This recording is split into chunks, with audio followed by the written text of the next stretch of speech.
200胜率，你就说吧。这个小丑的话，他还是真有说法。他克制教授，但被魔术克制。你看这个阵容，我们分析一下，除了魔术师之外，这剩下这3个人其实面对小丑都有压力。有压力，幸运儿还好。对，幸运儿他起码能摸出一波道具去抵，至少反制掉嘛。对，但是他也最多也就是嘛有双11的一个板区和小船那个窗户可以稍微来卡一会儿锯子嘛。你像现在这个位置的话，就是教授比较危险。哎，也是用了一个非常可爱的一个皮肤啊，小皮卡。对，小皮卡。这个时装的话，就是优点就在于它不是很挡视野，会更清楚的看到场上的一个信息位置。就有时候你这个模型你还真不能小看一些小短墙，它跟求生者一样高，你看不到，对吧？你长得越高，反而你不好反绕。是的。哎，这里直接开始推无限锯了，因为教授也是选择了一个大的一个拉点。他无限锯推过来的话，中场跟大船的人都会有压力，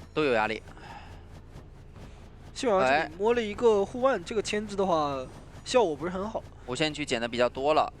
那这个时候还是要起追击节奏啊，反正调回来找到了，对，大龙最想追的直接过，哇，这里就是一个头铁，而且刷新了1阶锯直接拉，但这个身距应该不太够，不够，1阶锯还是比较短比较慢的。对，他这里除非说能补一个巨闪，就是等闪现 CD 的时候直接拉锯接闪现。是的，前面那接下来逼掉这个闪吧，大龙得用飞轮去顶一波锯。可以巨闪，其实这个位置是的，它可以闪现直接骗飞轮，哇，漂亮！那这样的话，前期节奏非常不错，而且你教授一旦上移以后，你后面没有飞轮，你的这个道具啊，是完全对小丑来说没什么意义的。对，纯白板。我觉得这把就是一个是什么呢？小丑他开局拉锯，求生者没敢修，密码机不够快。对。另外一个点呢，就是他已经捡了很多道具了，在他的中后期的话，他就不太需要说我一直去捡东西。对，节省了中后期的一个时间。对。那这里魔术师被通缉，大副要过来卡办吗？感觉应该是想只卡着救一波，而且让3岁过来，3岁带通缉很容易被拦截啊。远程给一刀的话，救人还是有压力的。他应该是2个人过来，假装过来。就是吸引一下小丑注意力的，然后还是让大副压满去开一个化险为夷。但是这样很伤的点就在于2个人都没修，难道想保活教授吗？还是比较难。修脸上，可能一会儿可以发现了，稍微帮忙扛一下。这里无限锯直接手一锯有点亏的，先给刀。风险还好。然后这里想骗灵。大龙也知道我这个鳞片我肯定要木压的，对的。但其实小丑才是所有监管里面最快的，对，很难去0.25啊。然后这个不管是抬刀还是落锯嘛，它基本上是很难去反应，只能去预判。对的。这样的话，先能淘汰掉教授。不过这一把的话，因为它是一个张狂加封窗的一个天赋嘛，求生者也是知道的，只要我能运营到3人看门战，还是有机会的。是中后期的话就没有底牌这样的一个说法了。然后2个人抢木屋，一花先走，准备去多修。这样你如果抓一花，2台遗产能量，你抓人的话，那中场也有人就是多修1台。是的，主要是有一个魔术师在这里去扛压，你也处理不掉嘛。一花这波应该倒了，因为他这个。怀表也被克啊，他其实是，这波站出来去拖你的时间的，然后目的就是为了让魔术师把密码机亮来救，然后保幸运儿的一个密码机。是，幸运儿其实刚刚也怕被追，所以说先规避了一下，密码机会稍慢一些。对。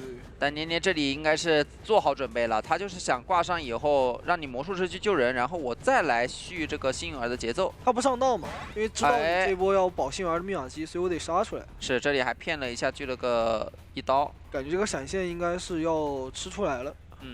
这波肯定是尽快解决掉幸运儿最好的。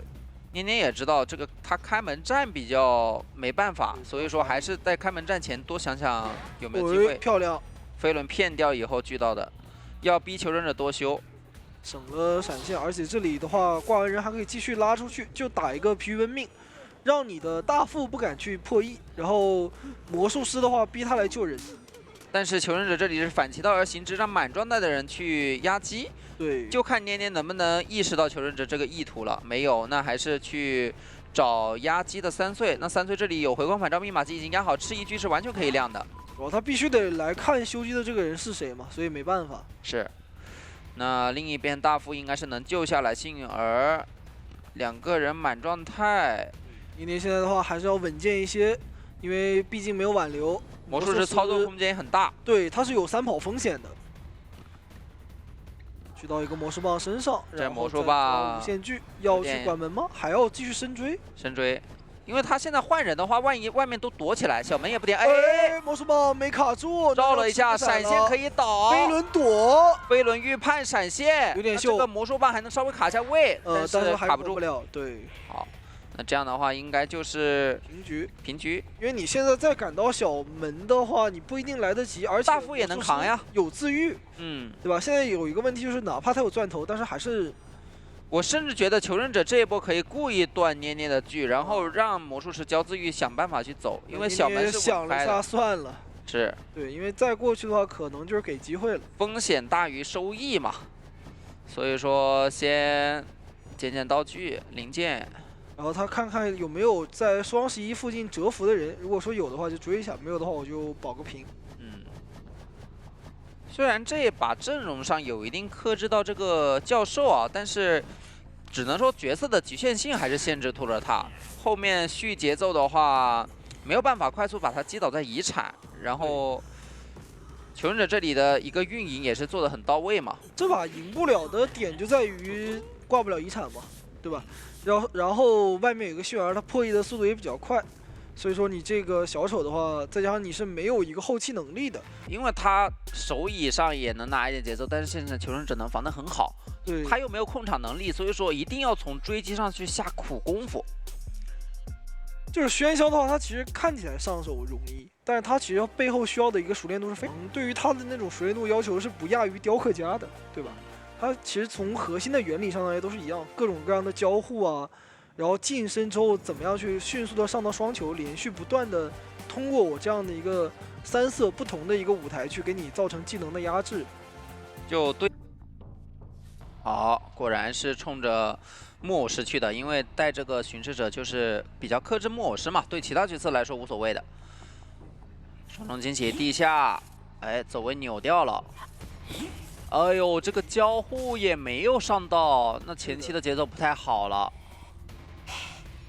不过看下一波的一个双重惊喜去怎么使用吧。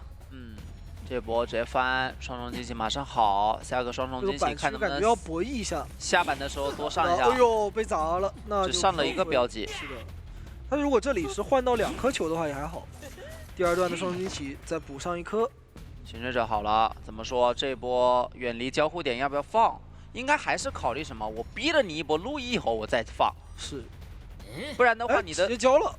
哎，他应该是不想让他去交出这样自己的一个路易，但是他可以交路易卡狗啊。对啊，使用自己的一个诗句也可以去断掉这样的一个巡视的和节奏，而且旁边就是板区。这里打到了这个路易上啊，这波技能不是等于白交了？对啊，因为他本来也自己交了一波路易，这波又交出来了。 那这个巡视者的套路是没有打成功，这个效果没打出来啊。等下的话还可以再去交第3波的一个路易，时间上是完全脱够了。哇，诗句不是这个伤害又被抵消掉了，还是被诗句抵消的？这样的话应该是能顺利的一个163台，而且倒在这个位置的话，队友的密码机也已经开掉了，是非常漂亮的一个牵制。对。 你就让空调贴过来。因为魔术跟守墓2个人都有圈嘛，所以说看谁方便救就行了。现在的话，对于求生者来讲，他们还是比较富裕的。 2个人都被压迫，但2个人救人的稳定性非常之高。 2个人一左一右已经绕过来，魔师这里的话感觉得交一个道具，那就跟上局一样，我干脆就修了以后队友倒走，我在脸上周围修一台，想给这个也给一刀，没过来套化险为夷的守墓人也想给一刀，但没给成。然后续木偶的节奏，木偶有化险为夷，应该也是交不出路易，只能拉走。现在的话，就是因为密码机分布的一个原因嘛，他们必须要去抢海边木屋这一台，所以说现在对于木偶师的一个任务就是他得拉走，赶快的远离。对的，那挂在船尾的位置，守墓人一会儿可以下场过来救。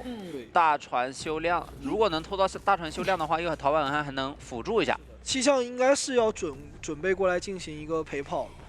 那等就看回忆这一波的一个救人会不会有一些问题。身上的标记也是拖到这个自动消失了。对，龙泉他这里当然也可以选择打一个针对嘛，因为你是有化险为夷的。但是喧嚣的话，更多还是什么？就是我管他呢，全给他 A 了，不用插刀，有多少刀打多少刀。对，道理是个道理，但是你现在比较担心的事情就是这个。那没啥说法，你毕竟没有 OB 位的话，你已经红圈了，倒地就是淘汰。再给一下，这里如果气象捏风过来的话，有没有机会去打一个挣扎呢？好像也比较难，困难。他如果是自己自带了3块摇，对，才有机会。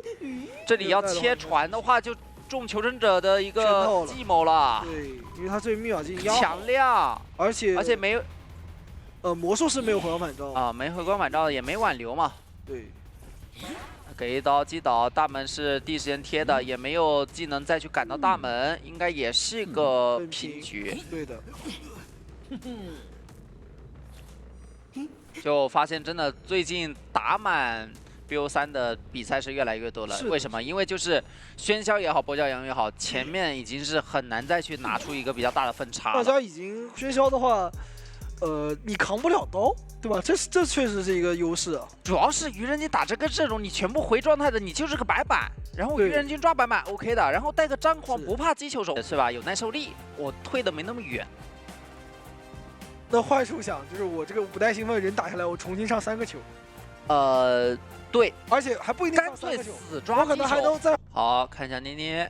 这个选点的话，他肯定是要往木屋中场靠一靠。是。前期双重惊喜能不能上很重要，先踩板啊！我发现很多监管都是先压个狩猎本能，来个中场踩这个板啊，他们没踩那个长板的。这用来弹射的板子，对，清掉。哎，已经找到压到经典一花没有牵制道具，这里估计很难牵走，而且是没有飞轮的。心理的话还是挺难溜喧嚣的。是，而且这把带的是一个窥视者。窥视者是什么呢？你倒地以后，击球手不太好 OB 一个自愈。哎，已经抽到一刀。配合他的一个插眼不断的这种减透视，压力很大。直接到位，球未出，但是压迫感很强。哎，那我给你球踩了，对吧？感觉你这个得心疼一会儿。能保住队友就行，又来爆发球也来，但是你如果一波直接耗2个球的话，代价有点太高了。我真的打，真打，不省球，我惜命。哦，他其实就是什么，你是个纯粹的追击监管，那我就让你一追没节奏。是的，后面不重要了，我也不指望我自己能 OB 下来，对吧？你带窥视者的情况下，那我就保证我队友前期的一个牵制，确实保证的很好。这个一花至少能牵制到外面2个队友是能修亮2台的。我这个阵容只有他是带化险为夷的，所以说确实需要更多的一个辅助。是，然后双球，哇，这里直接上了很多个标记，感觉前面还有一个上双球的机会啊。哦，有震慑机会。好了，你看。就是趁你交互的时候，然后想办法用双重。哎，这个球没打掉。其实他可以丢下来，先把球踩了。是的，因为你只要这里把球踩了，没了，没球了，这个人就彻底报废，对吧？只能修机了。是的，他救人也不比其他角色出色呀。他就属于是这把选出来没作用了。对，我看到很多排位的这个面对击球手，就是我人都不挂，我先把你球踩了。对，那这里还能辅助一波，一劳永逸嘛。医生无所谓的，医生说你打我吧，只要你不把我打倒，你这状态要多少给你多少。主要是开个2阶，打了一下，给击球手也来一刀，这样代价好大呀。截球，医生这边在自愈，小心被误伤呀。哎，空中飞人飞过来，先击倒医生，击球手也难逃。击球手感觉也一刀倒啊。是的，这个位置感觉要被转倒了。那我可以不着急去管了，我处理谁都可以啊。是，而且其实心里这里拉不走啊，根本拉不走啊。再有第2段，再倒3趴，3人朝拜调酒图。是的，这调酒得过来了，真得过来了。医生能给自己扎满，但是还是全程处在一个喧嚣的一个视野和攻击范围之内。对，这代价太大了，然后状态也没有调出来多少。后面没自愈的话，再击倒医生可以不管了，有这个后遗症在的。而捏捏他不踩板也有好处，对吧？你只能绕过来，你不能说从这个板子翻过来。对啊，很容易震慑。是的，又给到医生一下，这个交互又上2个色。右手这边在回状态，把医生击倒。这边的话有2段空中飞人，我还是有点拉不开啊。在躲球，一球飞，赶紧捡回来。心里这里一个弹射，但是好像被绕到了。是的，直接击倒，想隔窗 OB， 但是来不及啊，没有身位。这样的话应该是能够先去减员的，而且他刚刚击球手一直在 OB， 没有去摸医生，这波医生没有自愈，是传送可以直接减续上节奏的。哇，算得非常准啊！就外面的调酒师还在疯狂的破译。这一局其实机油手他选出来的一个作用以及医生的作用都被大打折扣了。对，喧嚣他一是窥视者，我克制你啊，然后二是我这个带个张狂，我追击又靠自己很猛。是的，这里的话还想再去用双球秒，医生的话感觉也没什么牵制空间，而机油手在边上感觉也不是很怕你，是，甚至于说我要直接去把你这个机油手给击倒，你这把就是一个4抓局了，医生是没有自愈的。开出2阶以后，我就根本不怕你扛刀的。对，他现在其实是在刀尖舔血啊。打到还是得捡回来，但这个球死都不能交了吧？假装交。放下技能坏了，挂击球手怎么办？调酒来了，调酒没修机也要把医生摸起来。摸医生了。对，但这个酒就没必要给医生喝啊。是的。哎，再放下来，不给你摸。那这样的话还想再逼掉击球的自愈。对，逼你的绝处逢生。感觉这个节奏有点彻底向监管这边去倾倒。是的。就击球手自愈交了以后，能把医生摸起来，但是等他摸起来的时候，你会发现调酒师已经倒了。是的，这个时候你们2个人起，我再把这个调酒师给挂上，你基本上是有点打不了。应该要等时间问题，双重惊喜，时间问题。飞轮抵消了一波伤害，很秀，但是整体的一个节奏还是没办法。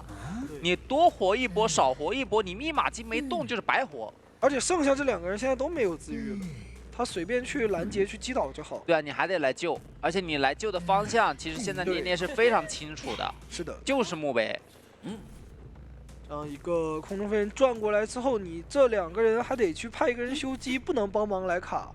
卡半是救不了的，因为卡半的话一定会被拦截，甚至可能人没救下来自己还栽了。所以说卡满绕一个大圈绕过去才有一点机会。没错。那捏捏知道你要卡满的话，我直接就换抓了。椅子上的人过半就过半，你救呗，你绕个大圈，你救的也晚。等你救下来以后，玉林这里又倒了。是的，而且那边又是一个上挂飞，所以说很难去处理后期的一个局势了。倒是救下来调酒师后，调酒师可以回满状态。这里飞轮抵消一波伤害，漂亮。但是上到了标记，这波不敢翻，再能爆开。那这里继续飞，等下一波的双重惊喜，感觉还是能把医生给秒掉。根本扎不了，根本扎不了。就无论是有没有窥视者，你这个焰火舞台就让医生够难受了。主要是喧嚣那个技能组也是比较多的嘛。就是我一套下来，我可以去打你2、3波的一个技能，根本没有时间去自愈的。再把击球手给打残，这个时候去秒掉医生。对，不用管。小逼打下来吗？哎呦，又没打下来。球也不敢捡了，气球保命。医生是一个挂飞啊，而机油这边也是没有自愈的。开个爆发，交互很快。看一下这个双重惊喜走位，飞轮没交出来。不用，现在不用管了，我等着用我这个双重惊喜去拍人就行了。是。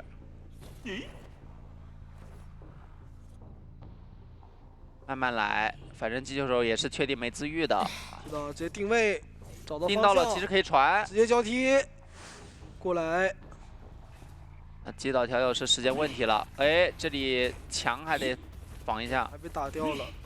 调友是有个飞轮操作空间，但是没有用，因为这个击球是起不来的。这样再把调师打残。啊，这每一个墙你都可能压了，我都提前帮你打跳，让你打不了我，防止你砸我一下。是的。骗飞轮吗？骗一下技能。有爱的互动。但是知道啊，这个时候已经是无计可施了。那最终是下了一个4抓，非常漂亮。其实就是正常追击，然后追击节奏不错的话，是有机会4抓的角色。是的。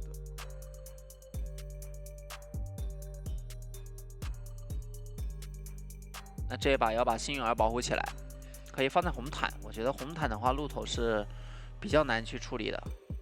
就是我前期先拉到可以拉到墓碑或拉到3连去，左边也没有去堵右边，他选择一个十字形，不着急，我先布几个夹子。你后面牵制的话，一定会有压力，你怕每一个这个窗后面有没有可能放着一个夹子？不要往路头出。看求生者来说，双弹居多啊，还是防了记录员的。但是对于路头来说，我只要勾到你，你就没有这个飞轮的操作空间了。这里是直接赶路过来了，就追幸而过去了，压狩猎本能放，对，应该是留到前面那个交互点去放。夹子用来追击的时候，窗户给你锁住，再一个翻窗，这护腕得弹了。得提前弹，不弹的话，真的后面就没机会了。但是他只能往小门里面转点了，因为这个点位是被锁住了。整个1板1窗交互不了一点。是的。这里直接骗个翻板加速，想把它架回来，然后再去捏一下钩子反绕，哇！但是这里细节拉满了。陶万安也防得很好，高手的一个博弈啊。对，身距一点都没拉近啊，前面还有个窗弹的这个窗，能赶路，不能翻，他能赶路，对，哎，被椅子给挡住了。那这里翻个窗弹，前期费2个钩很舒服啊，可能要闪开了。现在的话是转到了小门的一个比较死点的位置。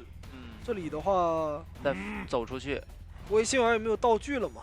闪开路头，那勾到以后再被飞轮。哎，他想割这个窗钩，可惜。飞轮，对，飞轮挡掉了。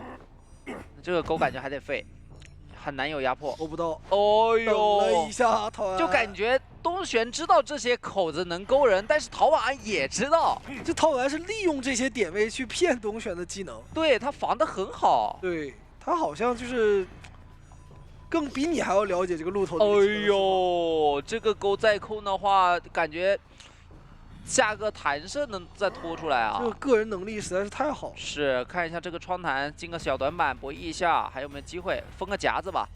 骗！哎呀，还砸个头！哇，又穿了，真穿了。这博弈能力真的好强啊，完全不给监管者任何的机会。对，而且反绕又反绕不了。是他自己操作又比较秀，抓不到他，压力很大了。现在东玄，哎，但这里有个机会，整一下，但前面没有飞轮了。走路有刀，能击倒，还好。挂人也救啊，倒在这个位置，挂上人感觉能够在4台左右。是这一局他完全没有干扰到任何的密码机，全程凭借个人能力去切。队友修着修着修过来了，修到他脸上了，再化险为夷带走就行了。沃克这个位置的话，你也很难去处理他。只能先等。只要不被勾个手椅震慑，这把就是稳的要。4人开门战有机会打3跑的。看一下后面有没有说去压一下星儿的起身，毕竟双弹飞轮早已经暴露了。这里想过来扣球，2个人一起救，杂技扛到刀了，但是救的还是就晚了一点。对，哎，这刀空了，不过也没有关系，无所谓。对他应该是6步走，哎，踩个夹子，他前面放的嘛，他这波不能打呀，得往回勾吧。哦，他不想管他了，他要守这个机子了，守机子了。其实我觉得勾过来会稳一点，你幸儿活了，幸儿后面不会放过你的，而且没回光反照的幸儿，你后面再没针对机会了。他主要是怕什么呢？就是我拖太多时间，这边密码机压好了，等我再把人勾过来挂过来的时候就直接强亮了。这不只能利用这个时间差去把小门的人给处理一下。主要是太劣势了。求生者可以多修。是的，钩子这波没有起到效果，回忆可以考虑吃一刀。太劣势，他这个前期基本上处于一个崩盘的一个节奏嘛。外面在补状态求稳，这个时候再去找幸运儿，幸运儿已经摸了个娃娃出来。是的，再去找娃娃可以扛钩，无限钩。感觉他这里可以省一下这个道具。闪现打娃，那跟刚刚有啥区别呢？除了拿佣兵一刀把佣兵道具逼完以外，能够他找了一波机会，只不过这波机会没给对方没给。他有一个后期拉扯的空间嘛，反正硬挂回去哦，在夹子上放下来，但是踩得到吗？能踩到，能踩到，然后再打针对，没回光返照，而且没自愈了。幸运儿这里，他这样能强拖自己的一个传送啊，然后把人给搬到小门去，再搬有思路的。这里的话要慎之又慎，那求生者肯定要贴大门了。求生者可以过来主动帮忙踩夹。哦，他想知道没自愈的情况下，又没回光返照，我放下来，我稍微逼点道具。你这个人起不来嘛，他就有一个拉扯空间了。他现在是用这个杏儿当成他手上的一个人质啊。那一个暖雨搬出去，不着急嘛，你起来我再给你打倒。哦，也对，搬走也行，搬吧。这里要挂了，挂的话还是要打一个针对。套个化险为夷，大门已经贴了，直接就冲大门就完事儿了。他打一刀杏儿得出去处理其他的人。除非这里过客震慑，也难，因为压好了嘛。哎呀，打椅子上了。而且，那你这个幸运儿的话，你去处理他，他们可以直接亮点门了。一会还有娃啊，不如打幸运儿针对，然后再这个娃是有机会吃一钩，然后跳地窖的。对，很危险啊这里，因为他已经切过传送了。娃娃。手上有飞轮，而且有双弹。是的，打娃的话可以，还给个插刀往前压了，往前走了。这里是有长板区的，感觉有跳地窖机会啊！目前夹子锁不住他，直接跑。他还不是一勾倒。对，这里的话出刀板子下板，直接下。那这里的话想勾吗？可以给他勾，没关系，就看飞轮怎么博弈了。可惜勾了就劣势博弈了。是的。那就是气象终点站，电击桥放个前锋，鬼屋放个心理，起点放个空军，不错。就最近这个还蛮多起点空军很容易被追。那得带移形。其实这个经验告诉我们得带移形，很容易就是做到3战断节奏。对。但是带闪现也有一种说法，就是什么？就是我在起点，你要么吃一刀，要么开一枪，以后再去坐车，队友然后给你顶个站台，完美防到了。他其实就是想抓心理，让你心里不好牵制割据的同时，你还不好去坐车。是的。那这是一个气象的话，你怎么追的？就比较尴尬了。看一下这里，果然先进鬼屋。找肯定还是要找气象的，已经选了这个点了。人已经拉走了，但他可能觉得希望是上了2楼，所以要排一下。是耳鸣都没了，那这里再过去对面追的话，起追节奏就晚很多了。大龙已经到3站那个2买1窗那里了，所以说算了。抓前锋去吗？找一下3岁。前锋可太能溜了。那也得追啊。那他也得挑一个人追啊！哇，一点不吃回速的压力。是的，直接拉一个很多的球转到2买1窗，那还是难追。这种封闭板窗你不处理，你是根本没有机会拿刀的。这种板子你必须踩。对，这硬抓前锋，再拉球，到目前为止没有任何博弈的身具。对啊。哦呦，抽了一刀。可以。那移形好了。但移形其实用来追前锋没有太大的一个帮助，还是先逼球吧，把道具逼空嘛。通过自己的一个高机动性，飞轮骗掉了。对，3岁这边的话，他选择去交飞轮，应该是防一下闪现，因为他如果直接翻的话，他怕被闪现闪倒。是。那这样的话，连技能都没有吃出来，就有点伤了。大龙已经蹲好，准备救援了，这里。没看到吗？感觉看到了呀，脚下这个人，不急嘛，反正前期追击节奏还好，也行吧，反正我能正常手椅就行。刚才那刀如果能拿的话，通过一个回速配合，他这个人可能不好救。哎，这个风，那也不贪双刀，算了。还有球能操作。这把两边都打得比较谨慎，比较保守。球已经拉光了，英彩，这里能稍微牵制出华晨唯1-2秒的时间吧。前锋这把他的一个牵制也是比较求稳，他没有很多的一个博弈操作，都是提前拉球。没有选择让心理移情，而是选择自己暖雨回一波。空军准备过来，一会儿开枪救，给更大的牵制空间，但前锋已经没啥牵制能力了。 而且还拦到了，通缉到了空军。那这里大龙得帮忙去释放一下压力。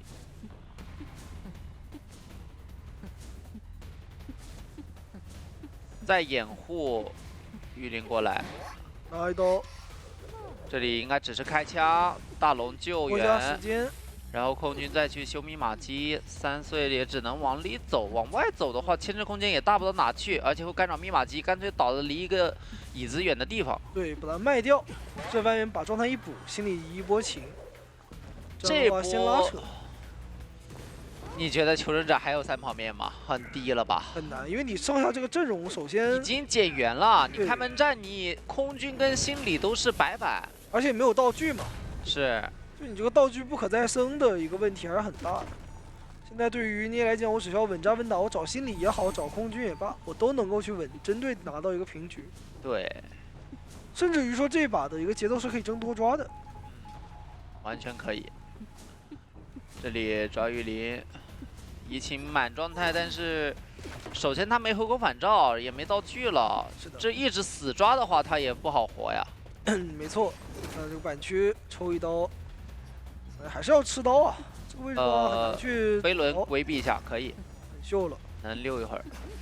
车没做过，哎呦，已经交了，打得好极限呀，玉林。哦呦，给一刀，那没机会了，这个身距是不够坐车的，只能在这个短板继续留着。那有回速的话，等拖一个回速，想骗他翻以后蓄力刀，因为能赶出来玉林他是很敢翻。哦呦，这个心态拿捏，有回速，非常敢翻。击倒以后，求生者其实多修了一台，让一个人满状态的 气象来救就行了。拖的时间是足够压好了，但脸上2个人都没回光返照，很难。如果大龙这里被拦截的话，是挺有风险的。对，有可能救不下来。你万一救不下来，4抓了呀。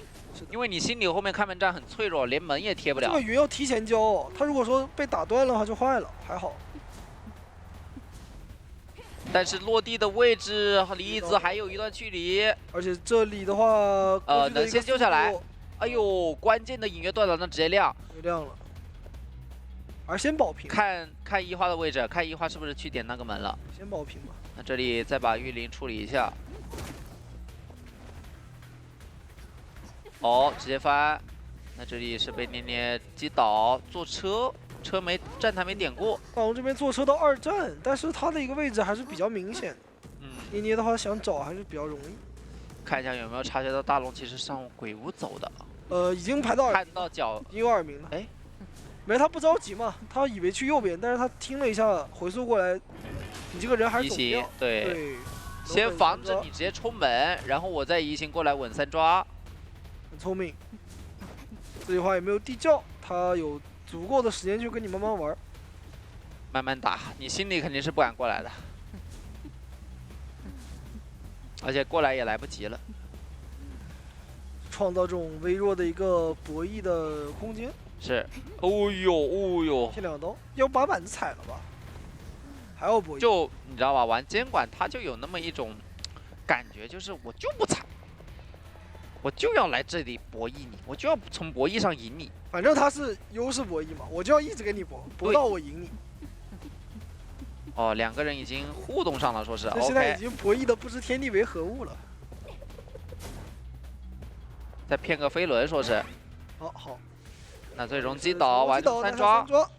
那其实从比分上来看，已经是 WBG 获得胜利了。算之魂啊，也行，也是3次，也行。对对。啊。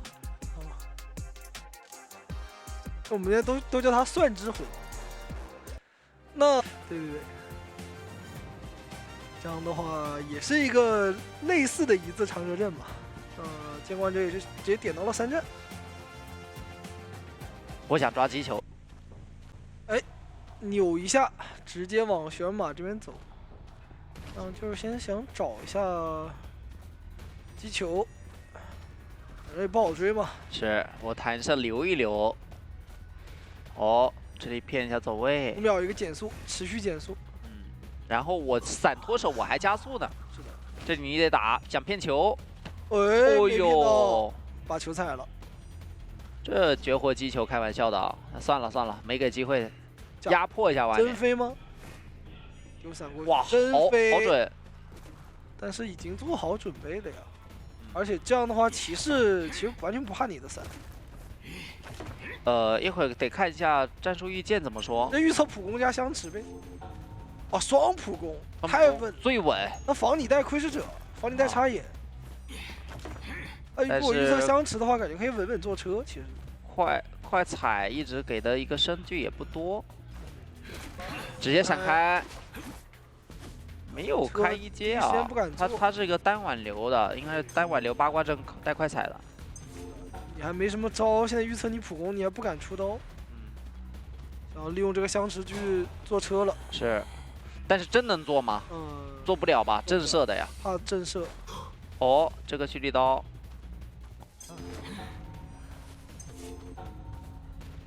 可以做了，反正你出不了刀，大不了咱们一块坐车嘛，一块坐车嘛，对吧？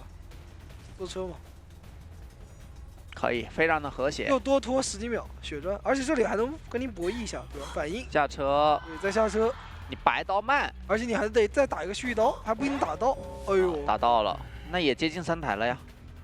后面击球手咒术师一来，怕是有点难顶哦。你闪开的节奏嘛。对啊，你技能也交了，我觉得求生者会预判这个是个底牌的，因为又没封窗。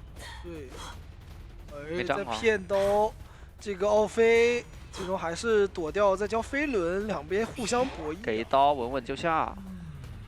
骑士他是没有26的，看一下。导到击球脸上去了，或者说击球手主动过来，其实。让 OB 位最舒服的 OB 点在哪里？就是你倒空地，我倒板区，不是我占板区。对。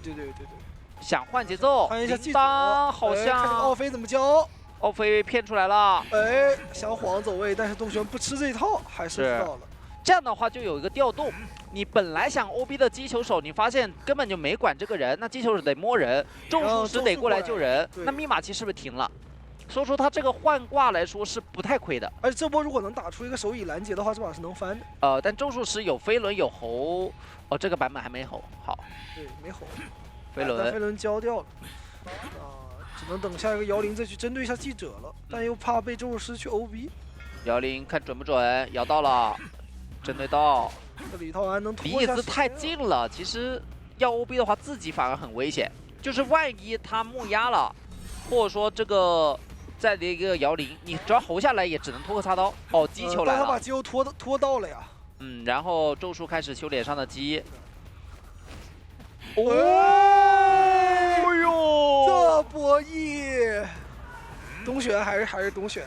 对啊，这随便来一个操作就是。他对于这个身位的拉扯、刀系的把控太准了，那这样他知道你想来。对，我觉得就是把求生者的顶梁柱给打了，天塌了，给你那个 OB 虫给勾出来了。家里这个城梁承重墙给塌了。这里走位躲一下，但是想交，但是交不出来。对的，只能还让逃完过来救。那这把翻盘了呀，现在这个节奏是争多抓的一个局。对啊，这都在脸上，密码机也不够，骗奥飞。这边的话也不好活。蓄力刀，现在奥飞，然后再打针对。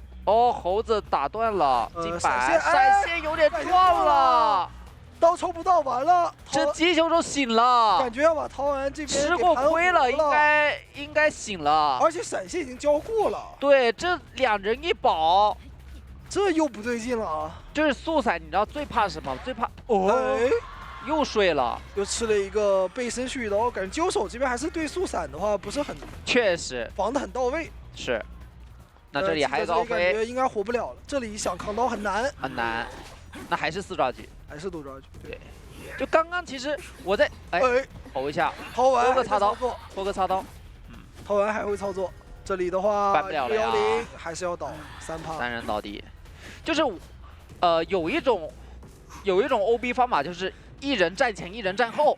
是的，你去把这个 OB 位赶走以后，另一边 OB 位补上来，永远签不了，然后中间这个人就自愈了。对对对。 摊了一波挂机球，再挂飞机者，人能救下来。这一局的话，主要还是那波震慑有点伤了，不然的话应该能把这个本来正常能救人的都打回来。对，就当时机球手得明白一个道理，我是来拖时间没错，但是全场只有满状态是我一个人了，我 OB 还不能受伤。OB 位它就是一个很神奇的位置，它可以化腐朽为神奇，当然它也可以直接让全世界腐朽。啊，是，自己腐朽。对。 这样的话还在拉扯，但是感觉密码机的话是没有人在动的。咒术师还有个飞轮，飞轮躲掉很秀。前面呢还有一层猴，哇，猴砸，哇，还在操作，好秀啊！不是这不会操作的操作者一会有了吧？难，因为他可以控场嘛。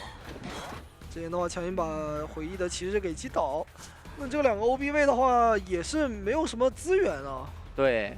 主要是你都没自愈了，而且所有人对他没有。现在他可以当博士打，对的。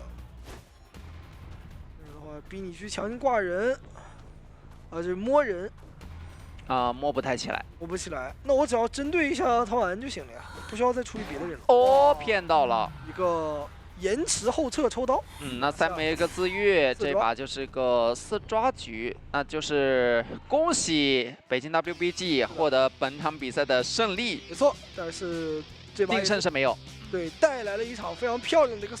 时长的话，就是确保自己能一个终结之后，我还能把这个密码机给你踹脚，把你这个冒险家能补上的节奏，我全给你去踢回去嘛。没错。但问题就是说，你这张地图比较大，你地图1分为2了以后，你很难说踹到一台你比较喜欢的密码机。是的，地图边缘。没错，现在佩佩选到了3站下面，他其实也是有一点点想说，冒险家有没有可能在马戏团的位置？对的，想试一试。没错，那这里这个选点的话，脸上也只有一个大副了，看一下开局要不要来逼个表吧，因为你直接去帐篷里面找那个。 好，进入到比赛画面上来是可以直接去找这个气象。那气象也是想要在后边去躲一躲，但这个位置只要出现耳鸣，其实就能判定对方就在帐篷后了。对的，那小天赋带到的是攻击。是的，把自己的红光藏起来，成功绕道，位置确实拉近了不少，不敢直接往桥上走。往桥上走的话，那你只能就是说是空地进行博弈了。对，其实近身还是比较快的，得看一下这个强风怎么使用了。这里还有一个双窗。 要不要直接使用了强风？强风推走，想硬把。但是这里可以再接一个龙走到脸上，其实第一刀拿的也是比较快的，33秒的时间。2个威龙拿1刀嘛，皮虾趁着这个机会直接进入到下一些板区。对，最好能牵制的话是前面的200银窗。对，不过还有一定的身位，但佩佩的愿力是不太够的。还是画了个强风，看等一下能不能成功使用出来。对的，现在再卡一下视野，前面想要卡一下这个交互。钻了过去。强风可能只要预判了，先飞轮补一下，再强风一推，但这个围龙好像来不及直接拆掉了。对，而且龙也是比较大，在里面走8字的话也会比较辛苦一些。原理值现在已经是38了，马上能够再去放置一个了。对。他的第3个强风是刚刚直接使用出来，但是被打断了，所以把这个能量值给吞掉了。对，因为贴脸会比较快一点。对。 看一下，那1分20秒的时间，第一个人挂上密码机的话，其实加起来是2台大几。他现在的话有2台8成了。对，因为冒险家还有一点输液。看一下枯草这边怎么进行救援。现在就是通过一个化险为夷去硬拖时间了，拖出冒险家以及木偶师在外边进行破译的一个进度。没错，不过逃来进度差不多了，感觉要救了。对。 这一波是直接打到了一个下乙针对，其实也很难说再去摊一下枯草的状态了。2个人分开走的话，摊不得。你要是硬摊的话，可能这个气象它就会藏在另外一个角落里去。没错。大副这边保持无伤，其实就已经很赚了。是的。想开2阶，皮虾这边知道他的一个选择，但是想要去往外边多走2步。还好这一刀没打到，你要这一刀打到的话，直接2阶了。那等于下乙直接给了3刀。对。 对，还可以。那这里的话，其实还好，没有一个比较致命的3连。是的，还是让枯草卡了过来，并没有选择让冒险家过来再给一个下次化险为夷。他怕冒险家到时候被暴露，或者说你这个状态不好补。对，因为皮皮虾的话已经没有道具了，可能下野还是会被打针对。如果冒险家半状态的话，其实2节奏比较好起。对的，像枯草也是为此直接搭上了2块怀表，2个怀表全用了，非常昂贵的一次救援。哎，好，但佩佩这里的愿力只能够有一个40。枯草第3段怀表没能摇到，接下来枯草必须要藏起来，他需要去摸道具，把自己的道具直接补充上。对。 18现在也得藏起来，这2个人但是一直在通缉的一个范围内的。对，马美现在可以直接在外边，我就直接进行破译，你大不了直接切传送抓我，你要是抓我呢，我密码接我也能压，然后外边还有个冒险家我也能进行破译，大副同时也能直接藏起来，我摸道具。没错，现在加上冒险家身上的树叶，其实密码机的话来到最后的40。说枯草会不会摸到一个遥控玩偶呢？已经开始紧张起来了，摸了个魔术棒，也不错，也不错。对，小魔术师是。这时候要是摸个遥控玩偶的话，这配位节奏全被求生者又给打回去了。没错，但是感觉应该是透到了，通过桥的这个低矮的建筑直接到脸上，但是打出了一个黑龙，还好能钻过来。没错。但大副手上其实现在也是个魔术棒，魔术棒也已经放了。对。再拖。这话有机会吗？看抬手，哎，没能拆完。是。接下来还是要让木偶师来救才行。对，好消息是剩下的人都是有回光返照的，只是说这张地图可能会偏大一点，开门战还有的说。你要是守，肯定是一个3人开门战，看自己的开门战抓人的击倒速度怎么样了。传吗？但传的收益，其实传过去他也会直接把密码机强亮。没错，我感觉得打这一波手蚁，不交龙，直接平 A 吧，先平 A 把他逼救。对。不要交龙。拖自己的愿力值，看能不能多拖一点。不建议再交龙了。是的。直接平 A 吧，让他们看一下想不想开。枯草现在也其实知道这个你的想法了，其实我就直接往2楼上走。是，现在开始交了拦路龙，又交了一个能量。不让你上楼，因为你一旦上了楼，他就会浪费更多的愿力值，甚至他这个围龙就不好放。对。硬冲2楼拖时间，他现在只要能拖出来，哎，等一下，这个围龙失误了。等一会儿。自己没能上得了楼，那上面就直接只能传送了，对你只能传送来找新的节奏。脸上是一个木偶师。起点这边的门，它其实还会开的比较慢，因为离的距离有点远。这里再放一个围龙，再加。如果不能秒处理的话，感觉这把还是要平局了。这里你就算出一刀木偶师，他也不会被击倒。对，而且八字龙还走位有点失误了，那这个时间感觉能硬拖出来了。他还得需要再放一个围龙，把它直接架住。还可以再一波。是的。这起点门其实是能够点开的，因为你愿力值全部都已经用在一个终点上了。对。其实刚刚这波就有点可惜，如果说是在刚刚的鬼屋大方向这个2楼，他要真的是能把这个大副给击倒了，我可以完成上挂，并且我能通过传送再把你这个终点人给针对到。你冒险家要是过来去救这个大副呢，那你这个时间也就不会用在这个点门上了，我还能再有这个机会去拦到起点的人。哎，没错，其实核心还是说这个开门战没有完全的铺垫好，因为快速抓击倒我也是能拼成一个平局，所以不如拿一个割据也可以。不过现在的话，其实你在救援方面，我觉得求生者还是比较占优的。是。这些角色，首先我能够有无伤贴近椅子的能力。对的。那反而是把先知放到了桥上。鬼屋游戏画面上来是直接去找到杨洋。终点站台单挑 solo， 底牌挽留加闪现。这里就是直接上站台，正常使用一个喷气背包。没错，那小天赋是点到了快彩，没有选择破板。打算直接先往外走，把他往回逼，对，得交道具了。是的，看一下悬停的方向。悬停直接飞到对面。那身位还要拉的比较远的。是。到达201窗的位置就去拖自己的下一个喷气背包。是的，而且还能够比较提早把这些板子给下下来，以免被抽刀。这里是利用了一个窗台直接再进入到包板区这个位置，想要转走的话，可能是需要盖到板才行。哦，直接硬转。直接硬交道具往外去转。对。接下来板弹是好了的，看板弹能不能利用上进行转点，因为他知道你闪现肯定是没好的，哇！交鸟防万一还提前把鸟给交出来。对，但这个交鸟好像不够果断。如果说他第一时间直接往这个站台上冲，还下去了，可以，这个是有点什么的刺激了。对，那1分多钟的时间虽然晋升了，但是一直没有拿到任何的存在感，感觉有机会要闪现了。哦，闪现这边交空了，有点着急。那闪现交了还没有击倒的话，感觉倒地就要3台往上了。对，现在杨洋只要正常我吃2刀，这密码机就是3台了。对，而且他现在还不一定要吃呢，我前面的话板子可以先盖一块，然后再给你转一圈。是的，因为刚刚这个脚滑了，导致你这个身距又被拉远。对，看一下想砸头。很赶了，这里有刀了。但刚刚接了个反弹，在现在有一个车加速，仿佛有一个壮阳老友了。没错。再搏一搏时间，自身是没有带回欧反照的，但现在密码机已经牵制3台了，等一下套2个化险为夷，其实这个牵制时间就是能补了一个5台了。没错，那杨还卡了一个视野，骗了多了一点时间，这样击倒的话来到将近3台。佣兵这边密码机现在已经是破译到9成，其实可以直接强亮再过来救。可以的。 因为本身也没有一个怕拦截的说法。哦，还是为了求稳，他怕自己要是因为这波摊密码机就变成一个双倒。那沟通还挺好的。那江秋只能提前出来看一下能不能找到一些机会，比如说打断护腕之类的。护腕地弹了。他看你往回走，他怀疑可能有人想要配合他一块救。是的。那这里的话有机会交护腕，可以交。直接交出护腕到脸上。 着急被人救，佣兵不能给到双倒，所以说让飞行家直接所以杨洋就直接冲脸上了。是，可以等佣兵回去修。丈姆这边发现是个地下室，不能往地下室离得太近。没错，得往角落倒一倒。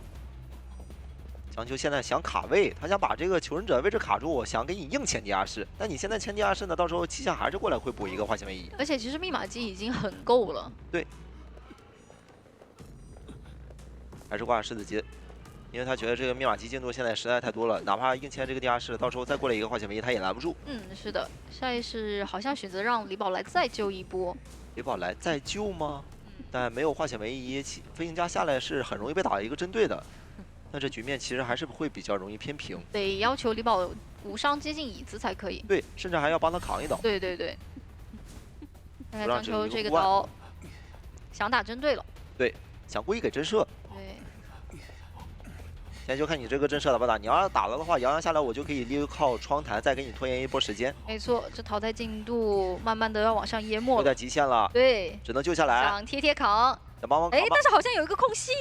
好有规律啊！怎么说？打到了，是的，因为他们其实没有贴得很紧。是，这边能直接挂上之后接传送。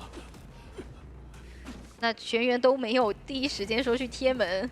都在防这个传送，要直接传吗？他怕起点这边没有人能贴，所以说先留个影，然后再传，很直接传，对。这样防止你起点这边要真没有人的话，我可以再回来。是的，但这里的话已经在站台等好你了呀。这个站台会有人关灯吗？你要是说2站灯也关了，3站灯也关，那这一波直接到终点啊！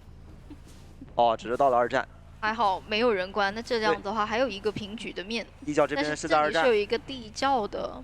看这个云使用的好不好了，或者说强方，等等，直接下来到脸上了。江秋其实都不知道神坠在哪里。对，是的，他突然看到你这个滑梯滑下来一个人，听声辨位，是听到你用了道具，然后到滑梯上面。那这样也是完成一个平局。其实江秋这边的一个一腿也是直接使用成功。那除非就是硬跟，先把你的一些跳板给处理掉。是。 帮忙选择出来，对，但其实问题就在于你如果是想要针对这个玩具商的话，那外面就化身机械师开始速修了。对，这挽留带不带呢？你也带张狂吧？带张狂，带还有什么吗？如果对自己自信的话就不带，就还是底牌挽留加移形。 然后后期看古董场先不要放跳板，可以直接去往大房2楼。幸运儿呢，就看你这个监管者会不会愿意抓这个玩具商。你要是抓呢，把这个地方给你腾出来，让你进行牵制；你要不抓呢，我大房这边直接起破译。是的，得看一下2个人要怎么去沟通了，谁进去谁出来，而且要从哪。进入比赛方面，张狂挽留加移形，十字形的悬点。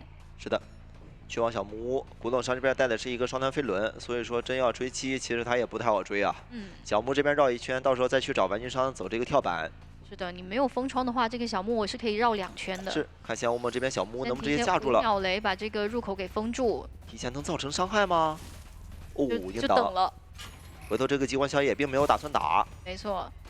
正常翻进去，还走位扭了一下。是的，躲了第一波雷，现在手上只有2颗。想要再来绕一圈。再下点。直接骗雷，回头可以打一下激光扫一下了。 哎呀，还真是有点难受，这里炸到了1次。没错，那这里就要拦住了，绝对不能让他去往中场。你要是去往中场，这个跳板一定能走。是，但现在飞轮是已经好了的。是，这里想要硬冲，打算找寻机会，但现在越拉越远了，只能去往大门。只能看自己了。还规避掉了，想要来一个延迟刀，好稳健啊！他是先给你来一棍了以后再下这个板的。你没有打中我，但我能打中你。对。古董商这角色直接去往大门，夕阳无梦现在是直接给他拦住了，你是绝对是走不了这个跳板。猫这边几个机关枪，现在只剩一棍了，再躲，哦呦，这也能躲掉，一点不吃。是，回头再砸一个板，漂亮。板子现在牵制时间已经牵制了不少了。没错，只能移形跟上。一个云门再跳回来，很流畅。感觉移形桥可以收了。对，这边应该也能看出来带的是一个双弹飞轮了，终于炸到另外一下。对。但是双弹现在还在，这锁住。平地刀，那还好蹭了一个平地刀，多拖了一个擦刀时间。对，看你敢不敢救。这节奏是可以打到一个4人开门战，或者说是你可以打到一个亮密码机的。没错，比较关键看一下这一波救援了，他没有选择往里面塞雷啊。你看你这个救援敢不敢救啊？这是个帮啊，先塞一颗雷就行了，剩下的雷就开始来扑，对，来扑地上的。是的。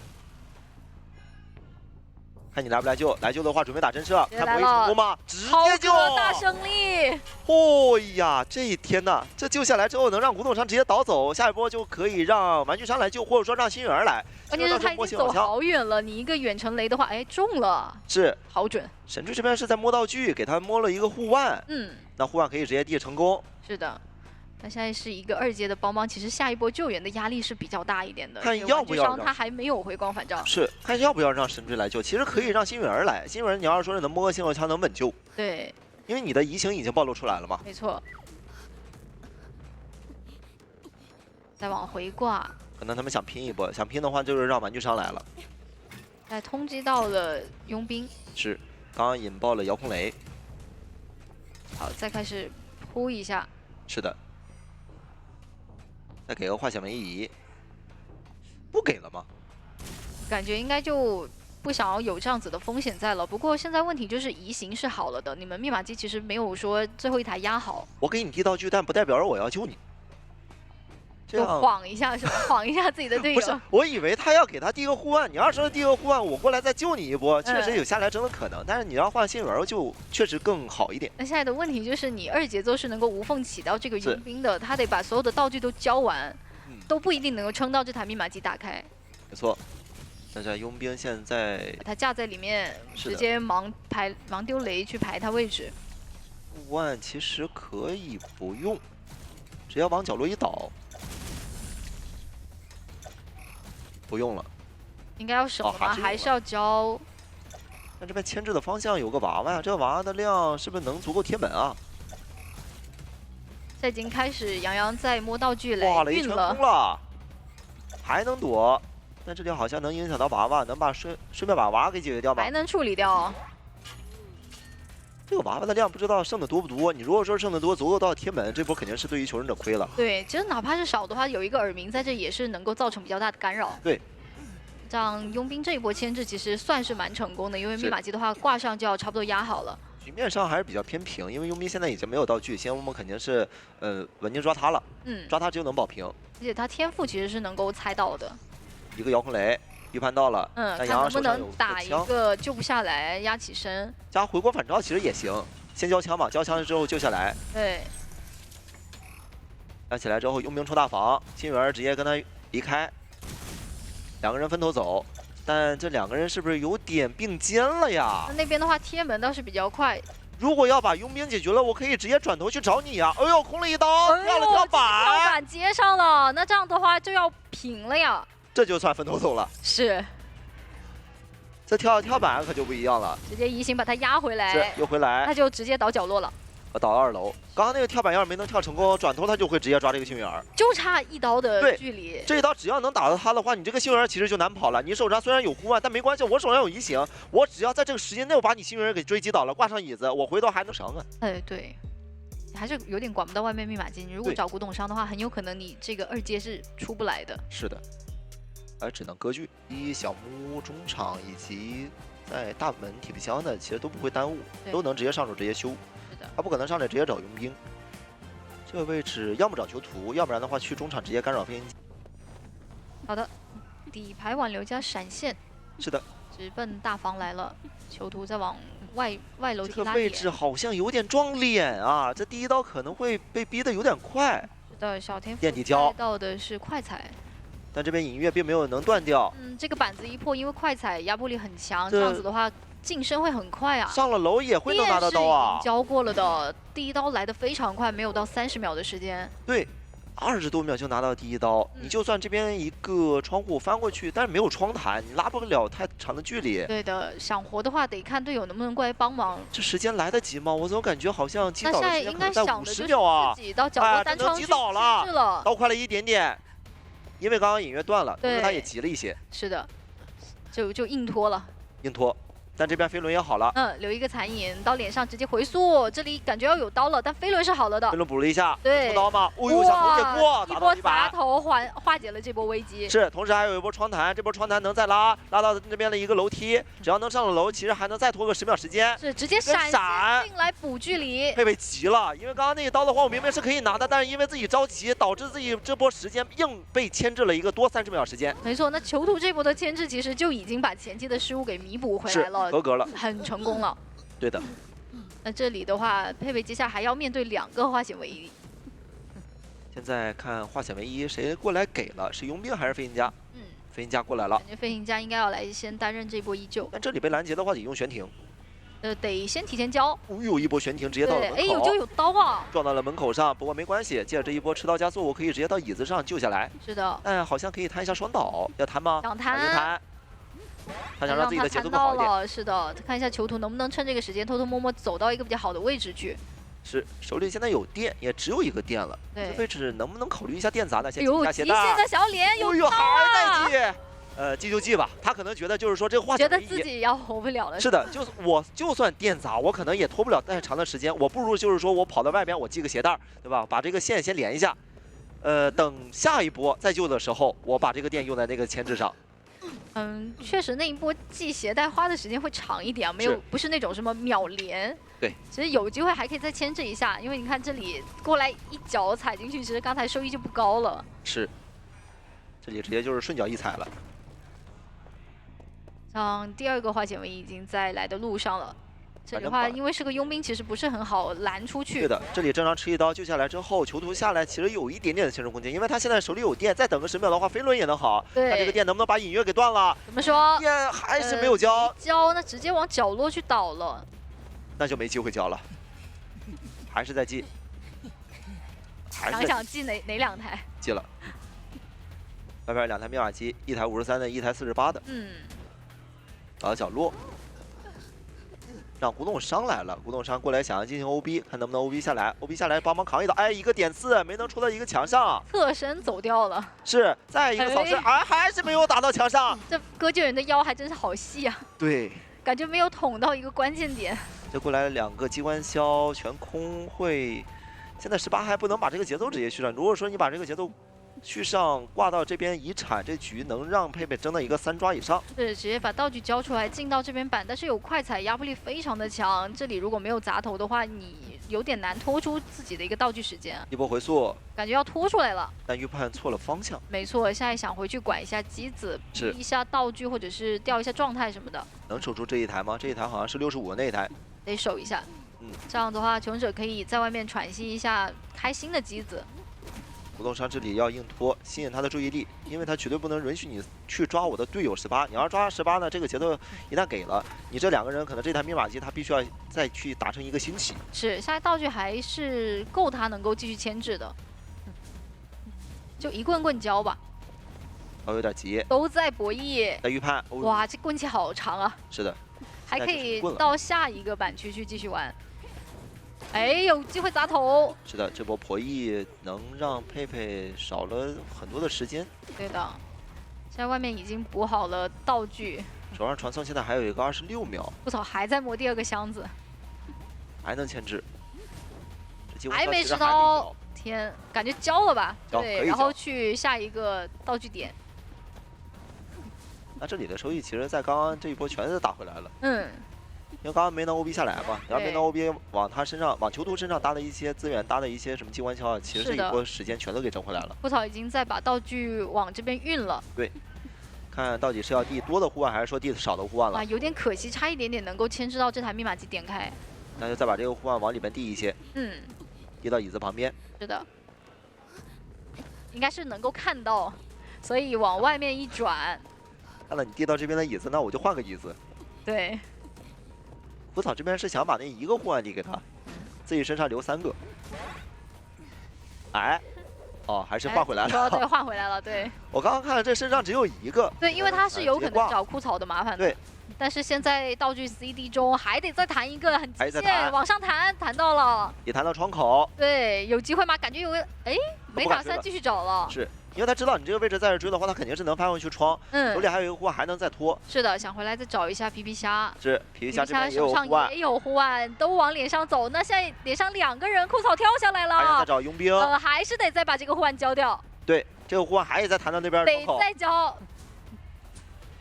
然后再回头。好，现在再回头去找一下皮皮虾，刷新一下回速。这2个人是佣兵吗？这2个人都是佣兵，一个佣兵，一个小兵。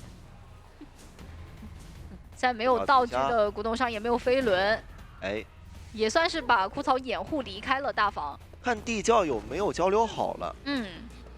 这摸了根针，枯草现在没有办法直接冲门，只能说是看躲住这个耳鸣。哎，但是位置有点近，好像看到了吧？好像能透到，是不是？你要说是看到的话，他就应该会直接过去找他。我感觉佩佩这个路线很坚定啊。应该看到脚印了。对。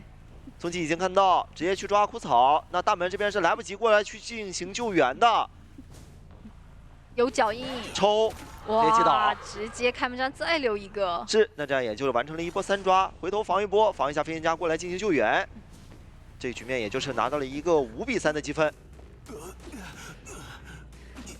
哇，这佩佩在后边这个大房一直控得死死，让这2个人这个封窗，这封窗要带吗？因为这个地图的窗实在太多了。 如果是有 OBV 一起保的话，其实你窗可以来回翻嘛。你要打一个前期，觉得自己前期能很好的话，这个底牌其实可以不用带，就像你说的带个封窗。你要说是想要摊一个后期，我想多一些机会，摊个后期开门战，摊个3抓4抓的，这个底牌就得带。对，我觉得你要是就硬抢保平的话，是的，就上下一条线会更好一些。打这个阵容带兴奋肯定是最好的选择。对，因为你不需要空军。 看到底是带的兴奋，还是说是闪现？嗯，抓火灾就不太一样。你抓火灾的话，带闪现也可以。他站住大房这个点还挺好的，把他往外面逼，没办法在这里转。正可能牵制是怎？比赛方面，上来若风先吸一下，攒一下能量。没错，封窗挽留带兴奋，也预想到你们这把肯定是要争来一起打团的。到中场吧，找马尾，直接找马尾的小肉夹。小天赋的抗性都已经是带满了的。这里这么明显，直接上来找小肉夹了，那估计马尾应该也能猜得出来你是带兴奋的。对。这空军的枪也不能提前交，你提前要交了。现在这样子，密码机会比较慢一点。要帮忙保吗？哎，看到了空军的脚印，直接想要动杀星了。是可以追一下空军。没错，因为他现在走2步的话，兴奋要好了。是的。 若风在粘，若风粘住，已经粘住了，有点难进板，有刀了。是，这枪现在不如憋在手里吧。我感觉不敢交了。对，知道你说千里迢迢过来找，马上就换追的话，肯定就是兴奋了。是的，你要是闪现的话，你现在就应该准备要交了。直接近距离，对。虽然现在时间还没到。一波绕道，一波跳窗。但这里他能进板。是。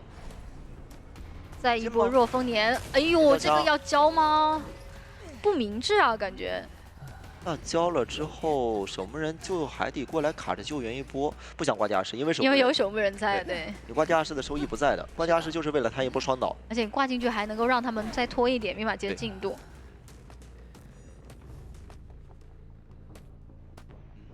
暂时还没有过来，3个人都在破1，那密码机都抖动的话，我感觉可以去深追一下脸上的人啊，这密码机都在摇晃啊。 不是场上没有囚徒啊，可以直接出去的。对，找一下呗。是。看一下没有抖动，可以再逼一下，反正一下能量也是够回来的。只要摇晃了，那就证明没有人过来砍。哎，还在看，佩佩不找吗？可以找啊，直接逼出去逼道具呗。这把成都机器好稳得住气啊。是，这佩佩也很稳得住。其实，在密码机你还在摇晃的时候，我就可以直接出去追。嗯。哪怕你这边是把我拉出了一个沙包，只要你大门密码机一直在摇晃，你就是确定没有过来追人，没有过来救人。 来看一下皮皮虾，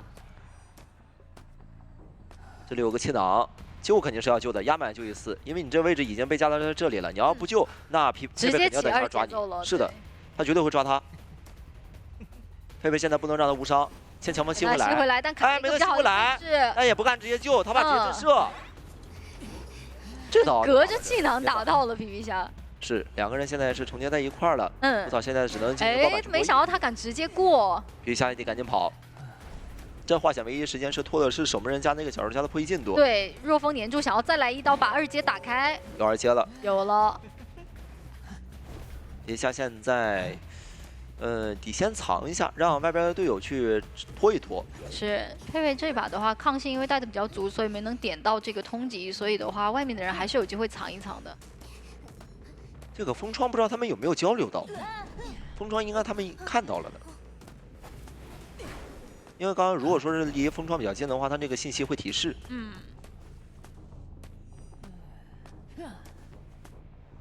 提示到后面，他也不敢贴近自己的密码机。现在过来直接找18，只要过来找18的话，火灾那边就可以直接起密码机了，起大房就行。对。 现在拖的时间是拖的小木屋那边亮，只要小木屋亮了，他就可以过来进行救援。18现在最好倒哪里呢？倒小木屋去，不要倒大房，离得越远越好。没错，因为现在只要你知道监控者你是个封窗了，你要么没带地盘，要么没带挽留。而且你倒那边大房有地下室啊，除了你没人下得去。而且你要倒那边，你还会干扰到这个火灾。一旦他倒了，他立马转头直接找火灾。我把你两个人全部把这个绝处逢生逼掉，这局面就能让佩佩有一个多抓。对，密码机的话现在是来到了40，还差最后的60。对，直接倒走，再把土逼出来。哎呦，没能逼出来。哎呦，那能够很快晋升了。加风行，对，能拿看一下能不能进板，但这里的板子是用过了的。是。 还能再打一波手蚁拦截，小人家能过来救，甚至能卡半密码机是能够的。对，可以挂到角落里面去。现在是谁去门口他不管，他得去抓外边那个离门越来越远的人，他想再攒一波能量。对，攒一下能量之后再挂，挂上了。好，现在是满能量的一个守夜人。他现在其实是想抓小兽家了。 因为我这个兴奋就是留给谁呢？就是留给你小兽家的。只要这个你敢往外拉，是的，他就会抓他。所以现在小兽家最好是去贴门的那边的方向，然后守门人往外带。没错，因为他这里就是要牺牲自己了，知道你是带兴奋的，你就是为了去针对他。我把守门人放出去，你就不得不去做一个2选1。那现在佩佩想要掉头过来找18的守门人，守门人手里还有一定的铲，这个铲不用，吃刀了以后再。 是对，吃刀以后再往前走，再用完了之后先下板，先下板，然后再交。因为这里的信息也知道了，你监控者是带挽留了，你带了封装加挽留，也就证明你是没有带底盘的，你兴奋带到底，只要我能离越了门远，那这个队友是能保平的。没错。一直盾铲，佩佩现在也没有什么脾气，只能就是说在这里硬守。反正他本来最低的要求就是把这个平局给守住嘛，但是脸上是有一个地窖的说法的。地窖，但好像进不到板。不太好走啊。是。 新闻这边直接使用出来，保下一个平局。没错。求生者这边的思路的话，完全为喧嚣去做准备的，没亏。那就看双重惊喜的预判了。你双重惊喜，你2次布置你都是能直接给到1层标记的话，真的谁来他也牵制不了。没错没错。然后他得出去争机会的话，感觉还是得带这个移形啊。是。就看手感了。对，张狂底牌加移形。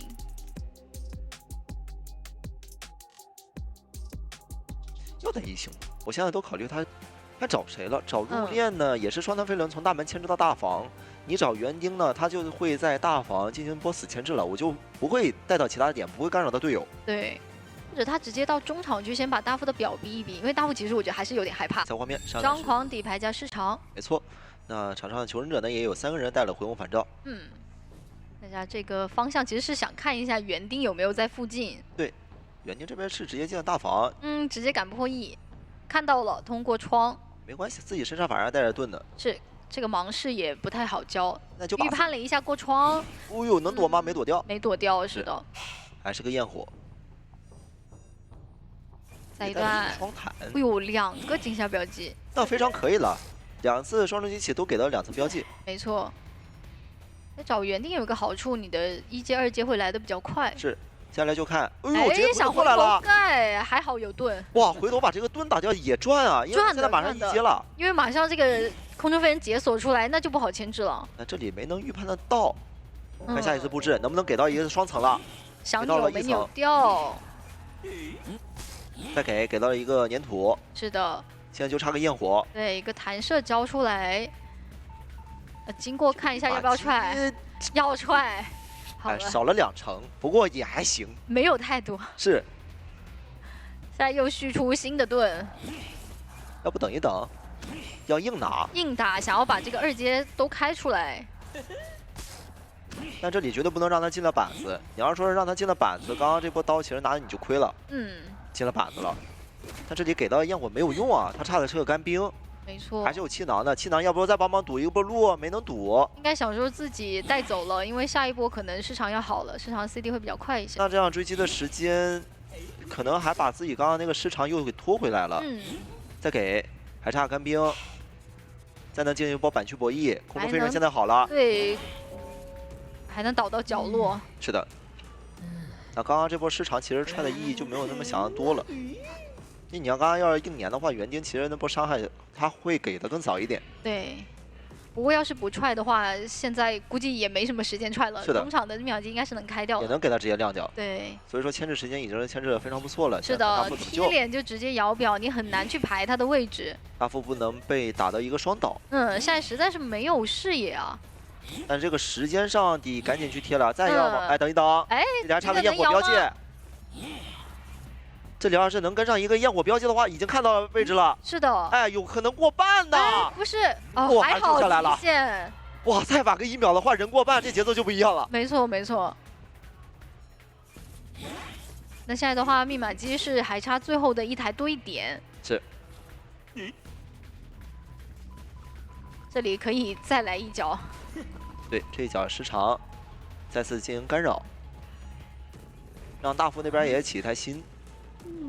其实这台机子我觉得有点危险了，他会，如果你要再继续这里破译，我就原地我就白挂，我可以去干扰你这个入殓师的。等一下火灾就过来再套一个化险为夷，大门我就硬修。你要让敢弹他呢，你就把园丁放走。是。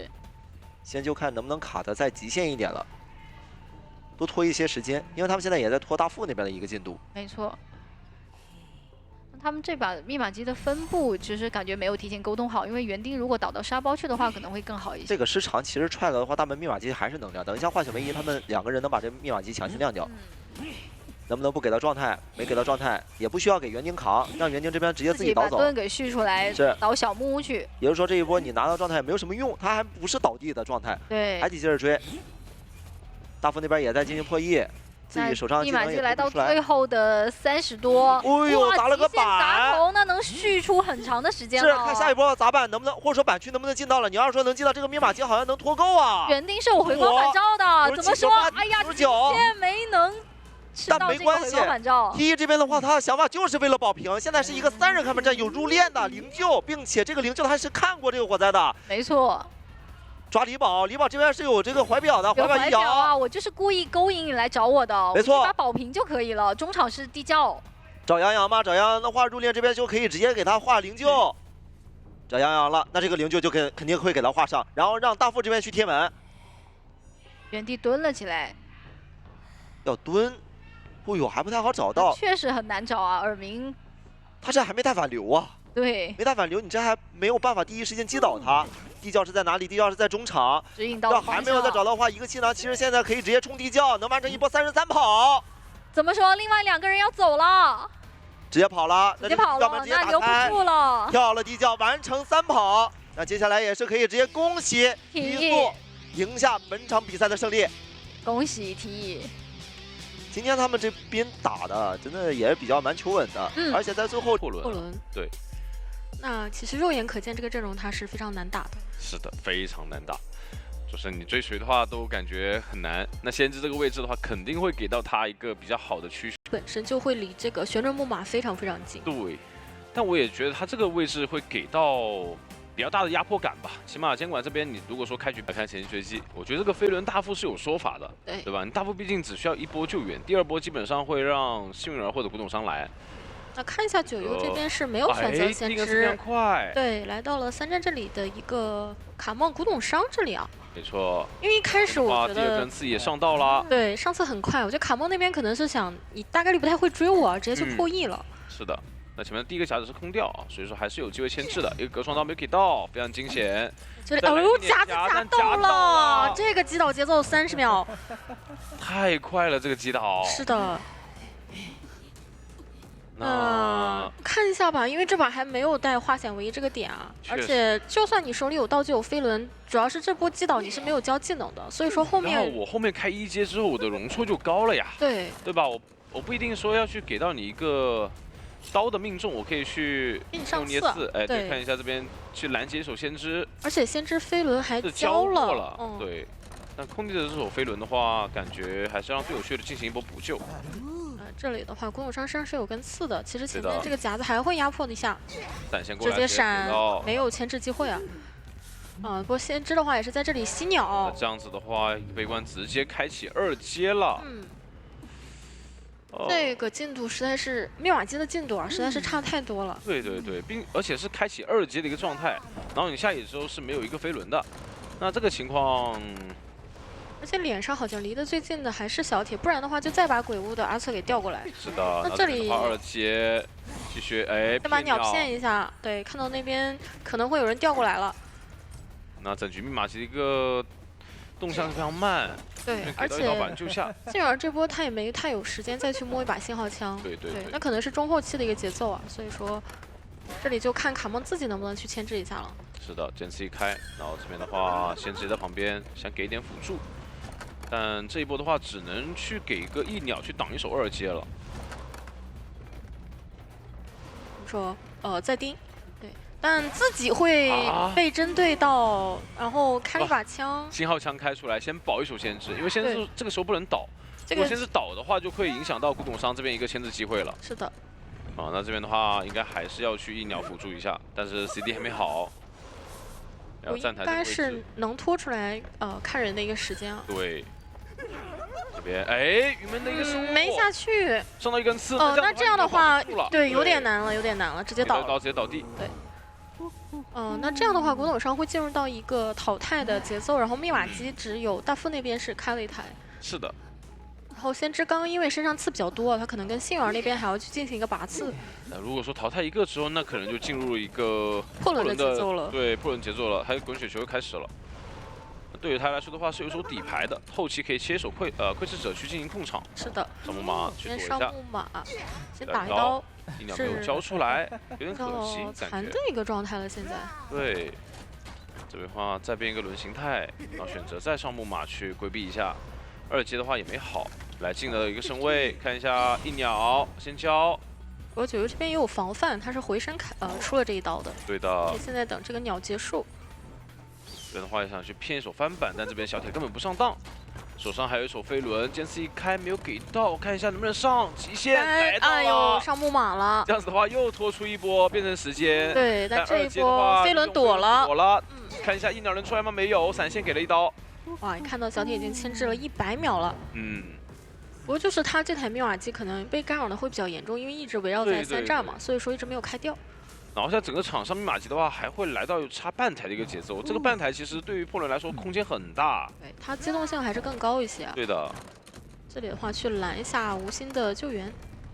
底牌已经切窥视者了，那这里想拦一下无心，但手上的话是没有带这个化险为夷的，所以这一波。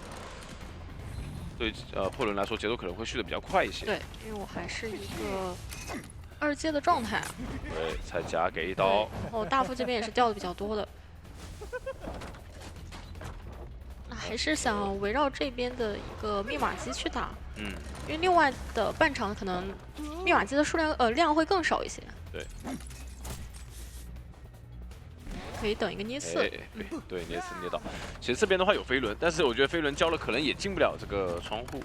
对，就还是会比较空地的一个位置，可能就跟排到啦。2个人半状态，这个脸上。不过先知这边是有鸟的啊，挡了一波2阶，但这里可以转身去找一下信源，信源一个 C 型护腕，也不是一个击倒的一个状态，毕竟身上只有。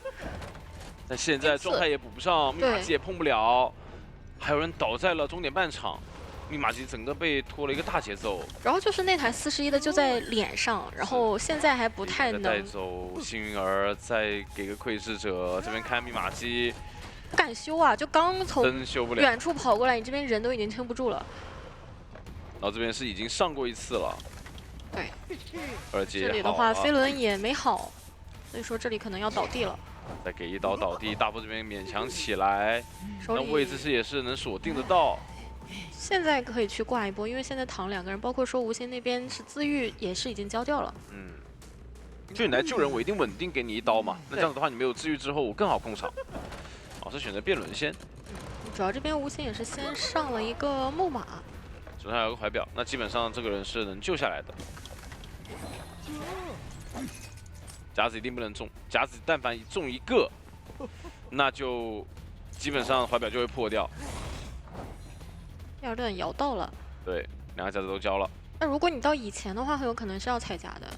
哎，破掉啦！那这样子的话，他要倒了。对的，给一刀就直接倒了。是的，因为你没办法，怀表就这样子，你被夹到了，基本上这个时间是撑不了你这个夹子眩晕的。然后也没有自愈，所以说对于9优来讲，我就专心的追一下阿策。追加策了，那基本上是锁定了一个4抓局了。对，因为阿策这边也交了自愈。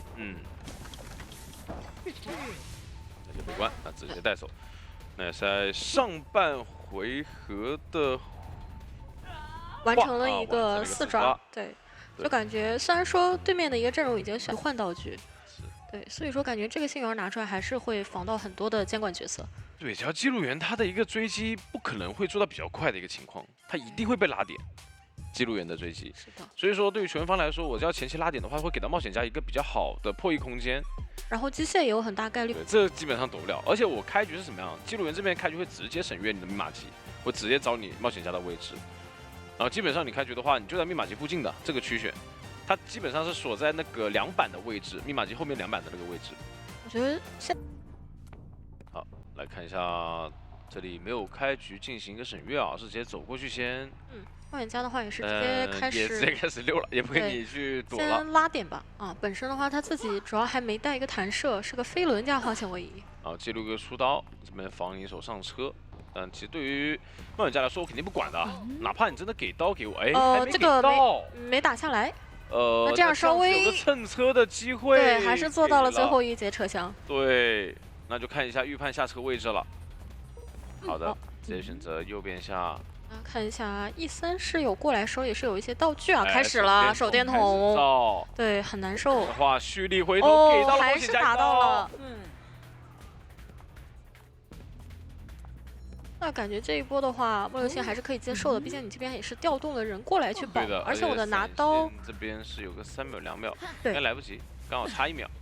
但只要你后面想跟我进行板区博弈，哎，移形这手感觉交的有点亏了。而且一直沉默的话，你刚刚也没有办法使用移形。你现在再过去已经丢失了冒险家的身位了，对的，只能去把冒险家换出来的话，那情况就不一样了。很赚的，我觉得。对的，冒险家可能后面他的一个破译的上限也会更高一些。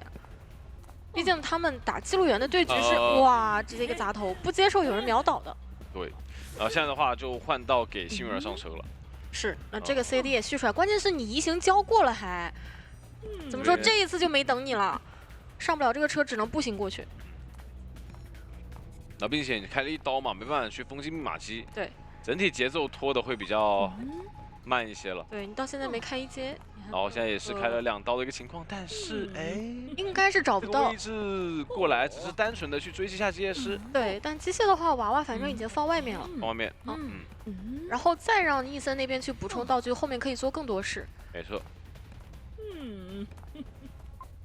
那杰斯这边本身带的一手天赋也是一个双弹飞轮嘛，是的，所以说牵制也是拉满了，看一下一个板区博弈会不会给到机会，飞轮先夺一刀，那这样子的话，这个记录基本上能废掉。哇，又一个砸头，再瞬间盖板，是进入到这边的一个1板窗。好，我的话也是封晚了一些。那这样的话还是蹭上了这个弹射的。没错，这边绕一个大建筑物，然后再进板区，但前面哎这个没看。好，那这样我好像看到冒险家了，他看到了吗？他应该注意力是在机械师身上的。好吧，这样的话已经是有一个3台多的进度，这边再交一个板弹。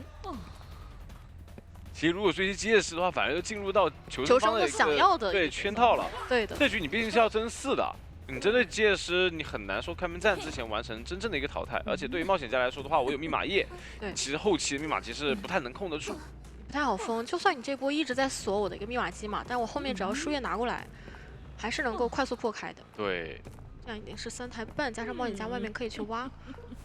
这边还是2个人过来配合的救援。看到伊森已经在搬运道具给机械师去有一个2次牵制的机会了，想给他半颗橄榄球。蓄力刀没有给到。那实力化这边也是尽可能去躲一下，拖缓一个救援时间。感觉伊森是不是已经把那个橄榄球放在某个点了，然后就跟经验说哦，在地上先捡起来，持刀去捡道具，保一个3-6，然后密码机再去封禁一下。但密码机的一个进度能看到是比较慢一些的啊，主要是这一波是大副跟幸儿一起来嘛，只有冒险家在挖输液，包括说有一个玩偶在破译，所以看起来会慢一点。对。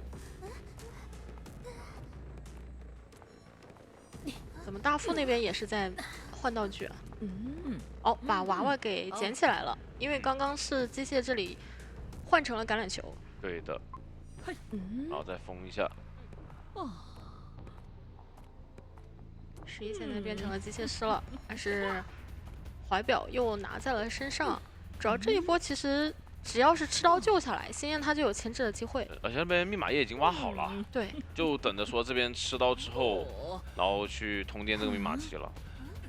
所以说看一下莫德星这边能不能打一个针对呀？能打到吗？没打到啊！那这样子的话，在手电筒照一下，对，毕竟机械师没有回光返照。但不着急，我觉得这波可以等一个眩晕之后，或者说幸儿给刀之后再去开，啊，毕竟幸儿是个满状态。但是在刚刚一瞬间好像给上了一个记录，是吗？没有，没给到，啊，直接亮了。对，然后机械师手里还是有球的。对的。可能一旦接近身位，他就会拉球再次拉远。而且现在是双弹飞轮啊，他还能进板区前面交互。看一下，主要是拉到回板。你把记录是给到了电门嘛，所以说你这里还是要跟他去进行博弈的。好，再拉球拉出去，回身盖头。盖板。是的。那个门是完全控不住了，对的，已经是点开了。说这边还有一块板，其实还是有博弈的机会。好，这边倒了，带走。但门的话，基本上是拦不住了。看了一眼，那个成员结束了，基本上那边那边就点开了。那也是一个3跑，在下半回合。是 ACT 的话，在第一局拿下了一个8比1的比分。对，主要还是断送在那个移形上面吧，我觉得。追击了，像邮差跟法罗这2个点吧。反正我觉得这个阵容是给机会了，就肯定是给到割据机会，就看能不能抓住。因为他看起来的话，其实没那么的稳固，对，他会有一点点脆，就是一旦他的一个下限会比较低一点。位置的话，那就不一样了。那得看找空军的话，就看他的一个技能到底是怎么带的。如果是兴奋的话，其实这个点是有可能直接秒掉的。对。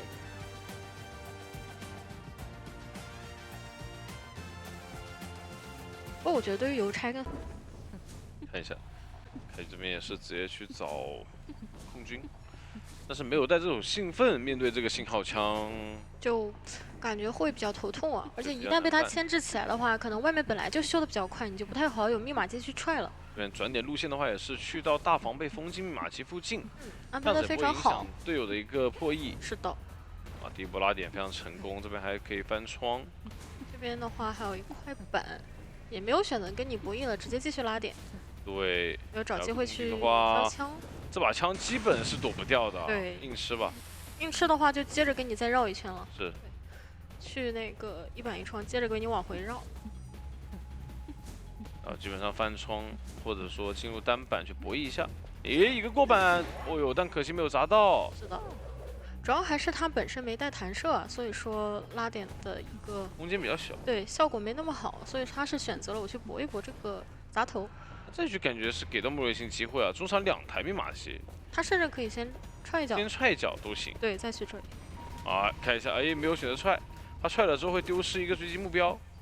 但主要感觉这个点的话，其实星焰他也没有什么其他地方可以去了。是的，蓄力刀再骗一手飞轮，非常细节。这台70多的密码机，感觉够呛了。对，可能要变成20多了。而且他是提前拉走了，反正抢也抢不开嘛。斗时长也被把密码机打回了原形，就基本上来到开局左右的一个时间吧，2台半多的密码机击倒，差不多。但其实的话，他们后续补密码机的能力也比较强。对，还是得看这一波救援跟第2次。对，那你压过来，还卡半救。 卡一个很极限的半，哦哟，这手护腕很惊险，是的，但是还是给到一刀，那已经是最极限的一个淘汰进度了。知道勾板刀再给上，那就倒到角落的一个位置。不过目前来讲的话，中场刚刚被踹那台应该是要放掉了，很难再去破1了。对，能看到法罗他已经是把那个偷光了，对，偷光了。对的，就那台就先不要了。 然后这里的话，他们也是在补状态，让佣兵满状态再来卡一波，那也是可以再进行一波救援的。毕竟第2个化险为夷是给空军带上了嘛。所以说这把的话，他们其实已经没有化险为夷了。对的。不过这里其实莫维星如果一直按直线去排的话，可能会拦到佣兵他过来的一个位置。哎，但没有，他是往大房这边转，觉得你们有可能不救。但大房这里其实密码机也离得比较远啊。是。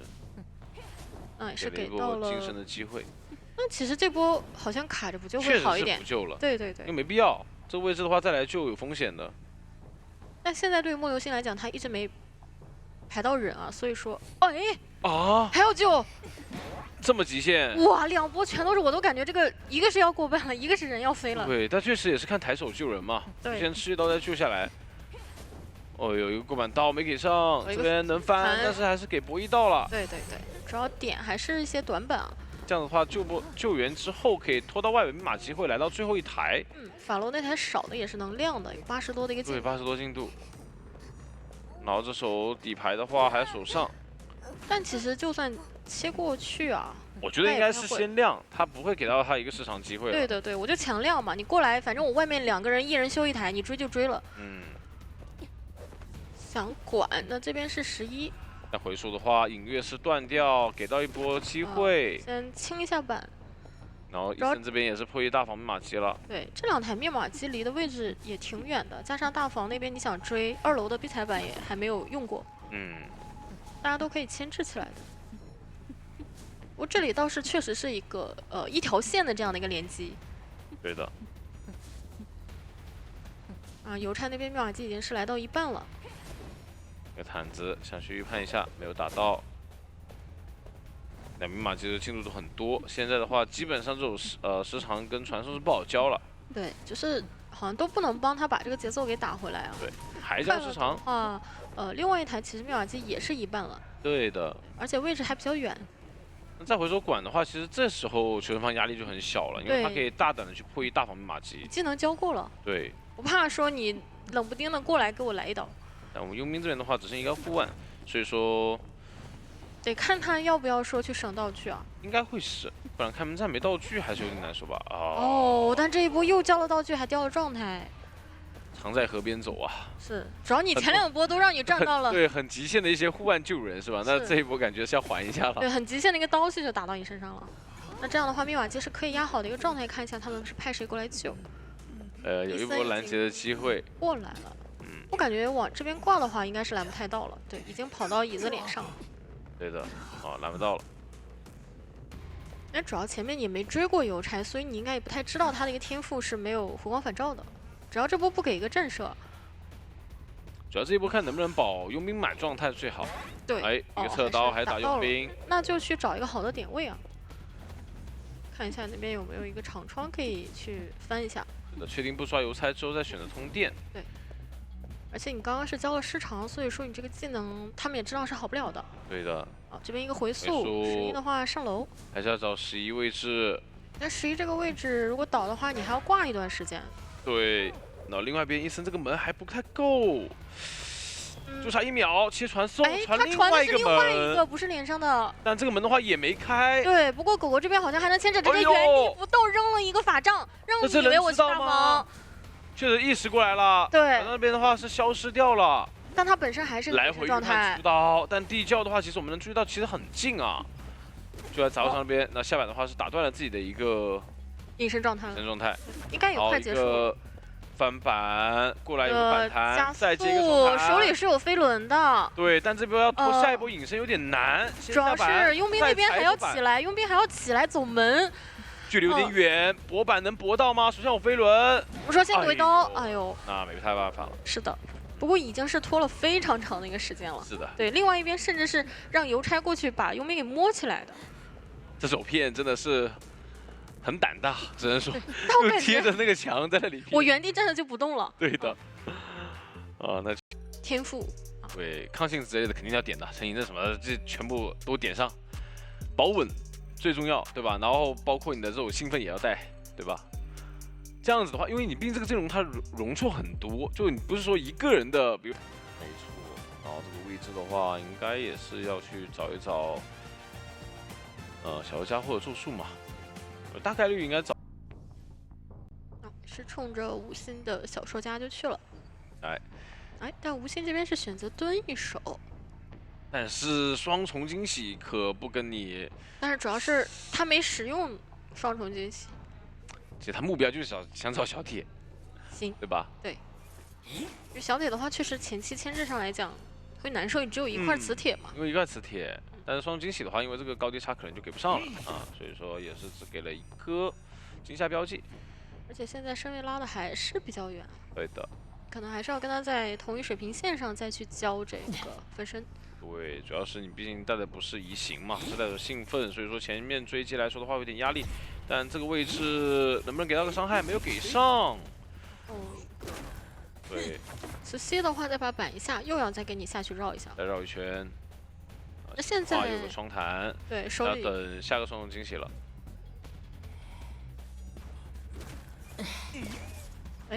没有给到，没有给到。那这样的话，反而是把磁铁给续出来了，身位拉开。第二个给到了，哎呦，飞轮失误了，想清来着。这样的话，这个窗户没有什么加速的效果，还是会被架，不过有个板弹。空中飞人追上以后有一个换位兴奋一亮，兴奋逼出来了，对，完了，这个完了，感觉就已经不对呀，这怎么3个人呢？现在开始来了，看一下卡梦他的一个操作，因为毕竟带了兴奋，那如果说你硬追的话，其实对于球员方来说刚好想要这个节奏。对，一个大胆的翻窗过来，空飞人给了一刀，飞轮这边也没清掉。这边还是一个倒地状态。怎么说？这边是提前预判了，但是红球在前面呀。对，直接给你拉停。不过他可能跟勘探员沟通了，对，让他自起了，但这边没有眩晕的刷，就主要自己会倒了，很难牵制。是的。那等个双重惊喜吧，因为飞人也交了嘛，我也不担心。然后红球就封你的技能，对，基本上这样的话也开了2阶了。但是我们注意密码机，已经是4台了。4台了。对。而且你摸好状态之后还要过来 OB。这里先让无心过来去进行第一波救援，而且咒术师默认也很赚嘛。我后面基本上你再吃刀，我这边就攒喉了。主要是现在怎么带走这个遗产呢？说只能下野直接拉道具。就道具如果全用掉的话，还是能直接拉走的。对的，给刀。这边的话，拉球躲一下双惊喜。人不下板也是来回抽刀去搏一下，然后走位先去躲。空中飞人过来，还差一个焰火，能给上吗？已经不在这个板给你玩了。拉点小球，但是双击好了，一个但小球刚在前面，一点点，对，还是能击倒，但兴奋也好了，必须选择快速挂上，然后这边的话也在顶脸上去抢密码机，80多，很多的一个进度，不太好开。时长一脚下去，重新开多1台。主要是现在小说家他没有一个书月，其实不太具备能把卡梦保活的能力。阿策也只有1层喉，只能让小铁过来。对，换位了，这边也是让小铁过来了。对，只有他能说再去尽量的不让人这个淘汰。这边的话应该是先救下来，然后小铁这边给，飞轮，一个飞轮非常漂亮，然后一个长吸人救下来了。对的，空中飞人赶过来，距离拉不开。再拉点短球，板间的一个博弈。就这个板是别人在帮他卡。是的，再接上一个磁铁，根本就不管你。是的。对，把你直接逼出来之后，再往前挂。宙斯的侯也来了，前面。但是咒术交了飞轮，好像还有点跟不上。对。那这样子淘汰掉前锋之后，这个局势给到九幽是有点机会的。对他只要再留一个。那现在唯一有回光返照的人没了。对，其他人都会被你压到这个期限。而且另外2个人的话也是选择直接抢了密瓦基了。对的，这边直接击倒，小佳没办法牵制，时间没好。还有个地下室。还有个哎呦。地下室的话，没有回光返照真的很难出来。是。你亮了密瓦基，这个路上我基本上又能给你再次击倒了。但主要是你真的去抢密码机的话，我可能会直接顶到你脸上，对吧？我直接来到你旁边，把2个人位置锁定得到的话，开门战我也好处理一些。因为这局求生方是要去增3跑的，但现在明显是要去保平局。看下来应该是可以再踹一脚的，这个密码机进度不够，市场已经好了。市场好了。这里也是只有一块磁铁。那边的话，小人家是一定要过半的。这边直接再去追手勘探员，如果说能击倒在遗产的话，有机会。打了半状态。对的，再接个球，还有一个白色绕过来，压到这台遗产。再压一手遗产密码机。另外一边救下来的话，2个人的位置是可以锁定的，但宙斯这边的猴的话是比较多。不过他们跑过来的过程中，好像一个3层眩晕不太够。对，太远了。因为我有2个空中飞人嘛。是的，就你让我晕了，我还是能追上你。而且这边是直接看到阿策的位置了，想反绕一手无心。但对于九幽来说，我只要站住这个密码机，拦截阿策，其实这局就大概率能拿下。他这边是排到了无心位置。而且这无心已经是个上挂飞了。对我椅子上有个人，你另外一个人想救下来，在这之间我只要淘汰，对，我就是已经至少保平。一个击倒，这个没有交出来。那这样的话，小说家是挂飞，另外一边其实勘探也是过半的状态了。大概率是要偏向一个多抓了。对的。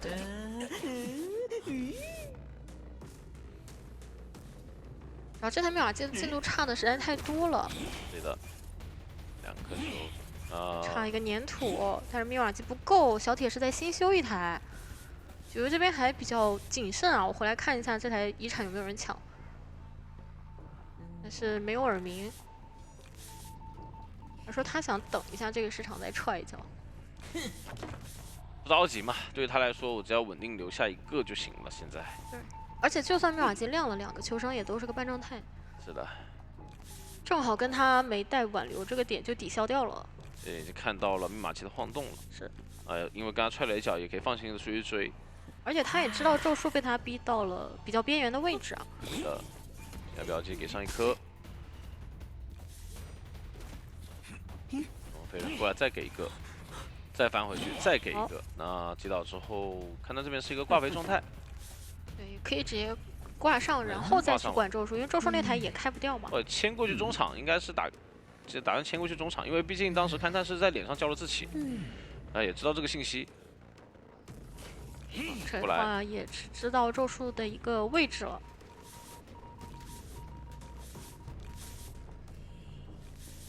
看一下阿策那边能不能就牵制一会儿，然后再去把小铁给摸起来。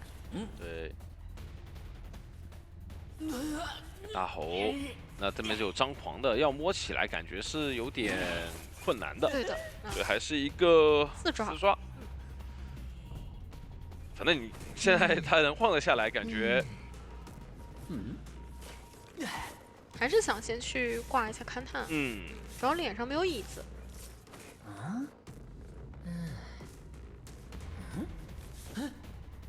毕竟3个磁铁都攒满了，得用吧。先交一个窗台。对的，现在标记没下到。磁铁。但还是摸人不太现实啊。对。我咒术那边的一个自愈其实也快拖起来了，好，已经拖起来了。说稳的再踹一脚。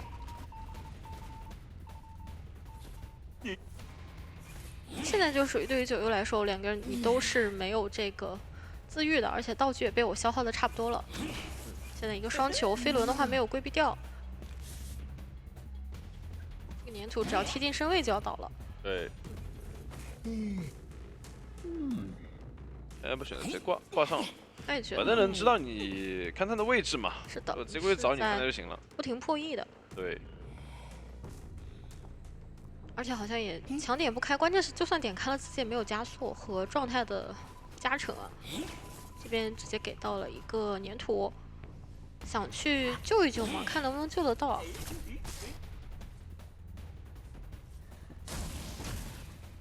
那这个吸的话，其实是把9优给拉近了。对，把自己的位置也拉过来了一些。对，然后前面好像一个弹开，但是直接过来，还是追上了。但是这边还是很难去牵制，看一下周像是好了，给上一个吼。不过这里只差一个粘土就要倒了。